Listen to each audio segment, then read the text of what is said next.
वसुंधरा राजे जी कहीं जाएंगी तो नहीं, क्योंकि इनकी माताजी ने बीजेपी भारतीय जनता पार्टी की फाउंडर है, जब 1980 में बनी थी। तो नमस्कार दोस्तों, सिटी तक न्यूज़ में आपका स्वागत है। जैसा कि आपको पता है, मतदान 25 तारीख को यहाँ राजस्थान में हो चुका है। आपको भी जानने की चाहत होगी कि यहाँ पर अभी राजनीति कैसी चल रही है और क्या यहाँ पर थॉट चल रहा है पब्लिक का, और कैसी राजनीति चल रही है, आपको भी जानने की चाहत होगी। तो यहाँ पर मैं अभी राजनीतिक विशेषज्ञ संजय शर्मा सर हैं, तो इनसे बात करेंगे कि अभी यहाँ पर कैसी राजनीतिक चल रही है, आगे का क्या सोचा जा रहा है कि कैसा राजनीति होगी आने वाला समय में। और साथ में आपको मैं ये भी बताना चाहूँगा यहाँ पर, और सर से बात करके आपको भी बताएंगे कि यहाँ पर जो सरकार आने वाली, किसकी सरकार आने वाली है। तो सर से बात करते हैं। सर, आप ये बताएं कि अभी जो चुनाव यहाँ हो चुका है, तो आप इस पर आगे आने वाली सरकार किसकी पार्टी आएगी, किसकी सरकार बनेगी, आप इस पर क्या कहना चाहेंगे? देखिए, ये चुनाव थोड़ा सा और चुनावों से अलग है, और परंपरागत रूप से ऐसा माना जाता है कि जब 5 साल के बाद यहाँ सरकारें बदलती हैं। तो पिछली बार जब कांग्रेस की है, तो इस बार उम्मीद की जा रही थी कि बीजेपी की सरकार आएगी। और कुछ बीजेपी की सरकार जब आती थी तो कुछ फैक्टर्स भी थे, और जब ज़ोर शोर से आई थी तो कुछ फैक्टर्स थे। जैसे कि उस समय दोनों बार वसुंधरा राजे मुख्यमंत्री की दावेदार, मतलब लीडर बीजेपी की होती थी, तो एक लीडर होता था बीजेपी का राजस्थान। इस बार कोई लीडर का चेहरा बीजेपी ने पेश नहीं किया है, और पार्टी जो तथाकथित रूप से कलेक्टिव उसके ऊपर कर रही है। प्रधानमंत्री जी ने बहुत प्रचार किया, गृहमंत्री जी ने बहुत प्रचार किया। तो बीजेपी के जो अभी आने के चांसेस हैं, उनमें पुराने कुछ फैक्टर्स नहीं हैं, और कांग्रेस की वापसी के पीछे भी कुछ नए फैक्टर्स हैं। पहले पिछली बार जब भी कांग्रेस आई तो इतने मजबूत प्रोग्राम्स के साथ नहीं आई इस तरह से इस बार आई, और इतने मजबूत प्रचार तंत्र की जो प्रक्रिया है उसको इस्तेमाल करते हुए नहीं आई। आप देखिए कि वीडियो कॉन्टेस्ट वगैरह के माध्यम से कांग्रेस करीब करीब घर घर पहुंची है। 3 करोड़ 32 लाख लोगों का 2030 विजन के ऊपर उन्होंने रिस्पॉन्स लिया। तो इतना मैसिव वो बार बार लोगों के पास जा रहे थे। तो कांग्रेस का प्रचार इस बार काफ़ी ठीक ठाक रहा। सर, ये विजन से क्या इफेक्ट पड़ी है पब्लिक को, और इससे प्रॉफिट पब्लिक को क्या होने वाला है, ये आप इस पर कुछ बताएंगे? फिर दूसरी बात ये भी है कि इस चुनाव में 2 ऐसी चीज़ें हैं जो जाति धर्म से हटके यहाँ कांग्रेस ने सामने लाई। एक तो है ओल्ड पेंशन स्कीम। तो ओल्ड पेंशन स्कीम में अगर आप किसी जाति धर्म किसी मान्यता के हो, लेकिन जब बात ही ये चल रही है कि देश में एक ही मात्र जगह है जहाँ ओल्ड पेंशन स्कीम चलाई गई, और वो कांग्रेस ये तक कह रही थी कि ये वापस हो जाएगी, तो जो कर्मचारी वर्ग है जिसका बड़ी संख्या है, 7-7.5 लाख से ऊपर माने जाते हैं, और उनसे जुड़े परिवारों को काउंट करें तो एक अच्छी पहली संख्या, 5 का भी औसत माने तो बहुत बड़ी संख्या हो जाती है। ऐसे लोगों को ओल्ड पेंशन स्कीम की चिंता थी। दूसरा चिरंजीवी राजस्थान में जो हेल्थ केयर स्कीम है, ये यूनिवर्सल है। ये सिर्फ गरीब के लिए नहीं है, ये कोई भी आदमी इसको ले सकता है। जो गरीब नहीं है वो 850 रुपये दे के उसको ले सकता है स्कीम। इस हिसाब से ये 2 ऐसी चीज़ें जो नए अट्रैक्शन थे इस चुनाव में। हो सकता है ज़्यादा वोटिंग का कारण ये भी रहा हो कि इन 2-3 स्कीम्स के बारे में लोगों को बहुत पता था, और वो लोगों ने बहुत उत्साह से वोट डाला हो। सर, आप एक चीज़ यहाँ पे ये बताएं कि बीजेपी अपने सीएम कैंडिडेट का नाम यहाँ पे सामने नहीं लाई है, तो इसका असर भी यहाँ पे वोटर्स वोट किए होंगे, ये भी देखकर कि वोट देना चाहिए या नहीं देना चाहिए, क्योंकि सीएम चेहरा यहाँ पे नहीं बताया गया। देखिए, बीजेपी इतनी मजबूत पार्टी है कि सीएम का कैंडिडेट हो सकता है वो अनाउंस करे ना करे, दोनों स्थिति में वो मजबूत अपनी दावेदारी कर सकती है। और वोटर भी ये जानता है कि बीजेपी इतनी सक्षम तो है कि कोई काबिल आदमी ला सकती है। ये ठीक है कि वो पुरानी जो काबिल कैंडिडेट थी यहाँ, उनको भी पीछे रख के चल रही है। उसका कारण उनका हो सकता है कि उनका इंटरनल असेसमेंट हो। अगर उनके नाम को हम पहले से चला के चलेंगे तो कोई हमें नुकसान हो सकता है, ऐसा अनुमान है। लेकिन वो बहुत मजबूत दावेदार हैं। आज की भी स्थिति में जो स्थिति बन रही है, जिसमें अंदाज़ा लग रहा है कि जो भी पार्टी जीतेगी बहुत क्लोज मार्जिन से जीतेगी, उस हालत में इंडिपेंडेंस वगैरह की भी ज़रूरत पड़ सकती है। और वसुंधरा राजे के खुद जो जितने लोगों को टिकट मिला है उनमें उनके जीतने के ऊपर डिपेंड करता है, उनके समर्थित जो इंडिपेंडेंट है उनके ऊपर डिपेंड करता है कि बीजेपी का कैंडिडेट कौन होगा। हाँ, देखने से ऐसा लगता है आज भी वसुंधरा राजे को आप रूल आउट नहीं कर सकते। और बाकी तो मोदी जी वगैरह जो तय करते हैं, उसके पीछे उन्हें सोचना होगा कि तुरंत लोकसभा का चुनाव है, तो ऐसा कौन कैंडिडेट होगा जो हमें लोकसभा चुनाव में फ़ायदा पहुंचा सकता है। एक लोग पहले ये भी मान रहे थे कि कोई जैसे कि पुष्कर सिंह धामी उत्तराखंड के चीफ मिनिस्टर हैं, उस तरह का कोई लाइट वेट, या मनोहर लाल खट्टर जैसा लाइट वेट भी चीफ मिनिस्टर बन सकता है। पर मैं ऐसा मानता हूं कि इसमें शंका है, क्योंकि उन्हें कोई भारी भरकम इंसान को बनाने की ज़रूरत पड़ेगी जो लोकसभा इलेक्शन में मदद कर पाए। क्योंकि जो ब्रांड मोदी है वो भी एक नई परीक्षा के दौर से गुजर रहा है। वो पीक कर चुके थे, और अभी उसमें वो पीक से जब आप नीचे की तरफ आते हैं तो हमें और सपोर्टिंग लोगों की ज़रूरत होती है। मुझे लगता है राजस्थान में वो सपोर्ट की ज़रूरत होगी। उस हालत में वसुंधरा राजे आज भी बहुत महत्वपूर्ण कैंडिडेट हैं। सर, आप यहाँ पे ये भी बताएं कि अगर बीजेपी रूल आउट कर रही तो इसका इफेक्ट क्या बीजेपी को खामियाजा भुगतना पड़ेगा, या फिर वसुंधरा राजे जी कहीं जाना चाहेंगी? देखिए, वसुंधरा राजे जी कहीं जाएंगी तो नहीं, क्योंकि इनकी माताजी ने बीजेपी भारतीय जनता पार्टी की फाउंडर हैं, जब 1980 में बनी थी, तो वो कह भी चुकी हैं। लेकिन इतना ज़रूर है कि वसुंधरा राजे उन राजनीतिज्ञों में से हैं जिनको दबाव में नहीं लाया जा सकता, जो अपनी मर्ज़ी से चलती हैं। तो अगर उनको बनने की संभावना नहीं होगी तो फिर वो विचार करेंगी कि उनका फेवरेट कौन हो सकता है।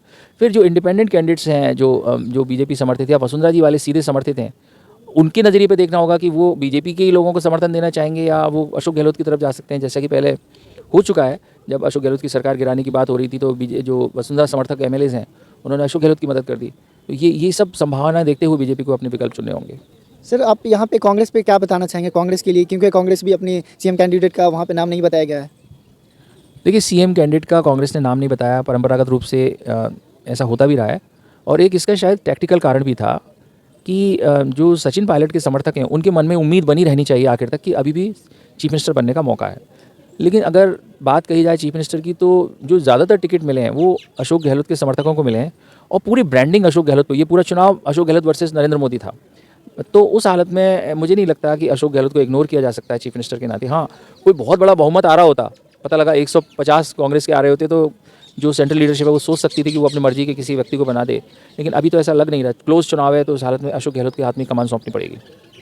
तो सर यहाँ पे आपको ये नहीं लगता कि अगर अब भारी बहुमत से कांग्रेस की जीत होती है तो सचिन पायलट कहीं यहाँ से जाना चाहेंगे? नहीं, देखिए अभी सचिन पायलट की जाने वाली बात तो मुझे कम लगती है। अभी ज़्यादा उनकी उम्र नहीं है। हो सकता है अगर इस बार भी उनको मौका नहीं पड़ता है तो वो इतने समझ है उन्हें और एक बार वो गलती करके देख चुके हैं कि उनके लिए बाद में मौका पैदा हो सकता है। वो पॉपुलर लीडर हैं और मतलब अपनी जाति के अलावा युवाओं में भी बहुत पॉपुलर लीडर हैं, सुलझे हुए आदमी हैं। तो उनके लिए मौका तो अभी ख़त्म हो नहीं रहा। अभी तो सीडब्ल्यूसी के मेंबर हैं, सर्वोच्च फैसला लेने वाली कांग्रेस की जो बॉडी है उसके मेंबर हैं। तो मुझे नहीं लगता कि बीजेपी इस लेवल पे उन्हें कहीं कोई मौका दे सकती है। तो जैसा कि सर बता रहे हैं कि अभी सचिन पायलट भी कहीं जाने वाले नहीं हैं और अगर बीजेपी पार्टी भी वसुंधरा राजे जी को रूल आउट करती है तो इसका इफेक्ट क्या आएगा वो सर बताया, अभी आपने सुना। और तो सर आप ये बताएं, अभी जो आने वाली यहाँ पे वोटिंग तो हो गई है और अब मतदान हो गई है, तो मतदान के बाद क्या रिजल्ट आने वाला है इस पर कुछ आप बताएंगे? मैंने पहले ही कहा था कि ये चुनाव बहुत ही अप्रत्याशित है, इसमें पता नहीं लग रहा। जैसे कि नेचुरल कोर्स में तो बीजेपी का यहाँ दावा बनता है सरकार, लेकिन मैंने बताया कि बीजेपी की कुछ खामियां रही हैं जिनकी वजह से आप साफ साफ नहीं कह सकते बीजेपी आएगी। दूसरी तरफ कांग्रेस है, उसने कोई और तरह से चुनाव लड़ा है जैसे कांग्रेस नहीं लड़ा करती थी, तो कांग्रेस भी रेस से बाहर नहीं है। उस हालत में जो मुझे संभव लगता है ये है कि कुछ इंडिपेंडेंट्स की मदद से सरकार बनानी होगी, किसी को भी इंडिपेंडेंट्स के माध्यम से और जो छोटी पार्टी है उनके माध्यम से सरकार बनानी पड़ेगी। अब वो किसकी बनती है ये तो अभी नहीं कहा जा सकता। तो सर अभी जो भी पार्टी यहाँ जीतने वाली है, जिसकी भी सरकार आएगी, तो ये 2024 में इसका क्या असर देखने को मिलेगा? देखिए 2024 में राजस्थान का एक तो बात है कि जो इंडिया गठबंधन है उसके लिए एक रेडी एजेंडा मिल गया है। जो अशोक गहलोत का सुरक्षा सामाजिक सुरक्षा गारंटीज़ का जो प्रोग्राम है, ये एक निश्चित तौर पे पूरी इंडिया गठबंधन के लिए एक वैकल्पिक राजनीतिक सोच हो सकता है जो मोदी जी को घेरने में काम लाया जाए। तो मुझे लगता है कि राजस्थान के इलेक्शन का सबसे बड़ा योगदान भारतीय राजनीति में ये होगा 2024 में कि एक बहुत पॉजिटिव एजेंडा लेके ये जो पार्टी हैं जो इंडिया गठबंधन की हैं ये मैदान में उतर सकती हैं। वैसे भी ये पार्टी जो इंडिया गठबंधन की है, अगर आप साउथ वाली पार्टीज़ को देखो तो ये खुद बहुत ज़्यादा जन कल्याणकारी योजनाओं के लिए जानी जाती हैं।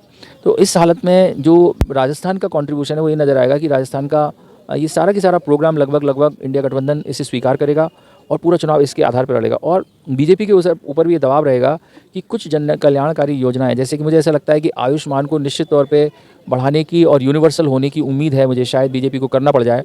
अभी जो लोकसभा का सेशन होगा उम्मीद है कि उन्हें शायद 10 लाख कर दें, 15 लाख कर दें उसको देश भर में, और ये सबको मौका दे दें कि पहले तो सिर्फ गरीब के लिए होता था ये, तो कम लोग कवर होते थे इसमें, लेकिन इस सबको शायद एक इसका कर दें। ये एक अच्छा परिणाम पब्लिक के इंटरेस्ट में आ सकता है। जनता को ये भी जानना चाहते हैं कि अगर कांग्रेस आ रही है तो कितने सीट से आएगी और अगर बीजेपी आएगी तो कितने सीट से ला सकेगी, आप ये बताएं हमारी जनता को। मैं ऐसा मानता हूँ कि दोनों पार्टी 100 से नीचे रहेंगी। दोनों पार्टी 100 पार भी नहीं कर पाएगी? मुझे इस मामले में डाउट है कि दोनों पार्टीज़ में से 100 पार कर पाएंगी, और अब इनमें से किसकी एक दो ज़्यादा होती हैं वो कहा नहीं जा सकता, इतना क्लोज इलेक्शन है। जैसा कि कुछ चैनल्स कुछ मीडिया हाउसेस से बताते हैं कि अगर बीजेपी आएगी तो 110 आएगी और कांग्रेस 95 पे सिमट जाएगी, तो इस पर आप क्या कहेंगे? देखिए ये मेरा अनुमान है, हो सकता है वो सही हो। मेरा अनुमान मेरी तरह से, और कई तरह के अनुमान लगाए जा रहे हैं। ये एक दूसरे को काटने वाला वक्त नहीं है, सब लोग अपने अपने असेसमेंट कर रहे हैं। जैसा कि आपको अभी यहाँ पे मैंने दिखाया कि यहाँ पे राजस्थान में कैसा माहौल है, और सीएम कैंडिडेट पे भी बात हुई कि सीएम कैंडिडेट का चेहरा कौन होना चाहिए कौन नहीं होना चाहिए, कांग्रेस के लिए भी और बीजेपी के लिए भी। और यहाँ पे सर ये भी बताए कि अगर अभी पार्टी से रूल आउट कर देते हैं वसुंधरा राजे जी को तो क्या खामियाजा भुगतना पड़ेगा, और या वसुंधरा राजे जी यहाँ से जाना भी चाहेंगे या नहीं, वो भी सर बताएं। तो आप हमारे साथ जुड़े रहें, नेक्स्ट वीडियो मिलते हैं, धन्यवाद।